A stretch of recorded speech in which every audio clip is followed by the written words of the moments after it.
നമ്മൾ മീനെല്ലാം വറുത്ത് കഴിഞ്ഞു കേട്ടോ. ഇനി നമുക്ക് ആ എണ്ണയിലേക്ക് തന്നെ ഇതാ നമ്മൾ പരിഞ്ഞ ഒരു സവോളയും ആ ചെറിയ ഉള്ളിയും കൂടെ ആഡ് ചെയ്ത് കൊടുക്കാവേ.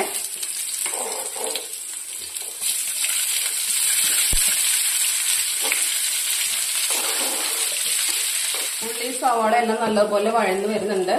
ഇനി നമുക്ക് അതിലേക്ക് ഇതാ ഒരു സ്പൂണ് ഇഞ്ചിയും വെളുത്തുള്ളിയും കൂടെ ചതച്ചത്. ഞാൻ വെളുത്തുള്ളിയുടെ തോലൊന്നും കളഞ്ഞിട്ടില്ല കേട്ടോ, ഫ്രൈ ആക്കി എടുക്കാനുള്ളതല്ലേ, അപ്പൊ അതിൽ കിടന്നിട്ട് കുഴപ്പമില്ല. ഇനി നമുക്ക് ഇത് ഒന്നുകൂടെ നല്ലപോലെ വഴറ്റിയെടുക്കണം. കൊഴുവ അല്ലെങ്കിൽ നത്തോലി എങ്ങനെ നമ്മൾ ഉണ്ടാക്കിയാലും ടേസ്റ്റ് ആണല്ലേ. പിന്നെ വറുത്താലും ടേസ്റ്റ് ആണ്, പീര വറ്റിച്ചാലും ടേസ്റ്റ് ആണ്. നന്നാക്കി എടുക്കാനുള്ള ഒരു ബുദ്ധിമുട്ട് മാത്രമേ ഉള്ളൂ.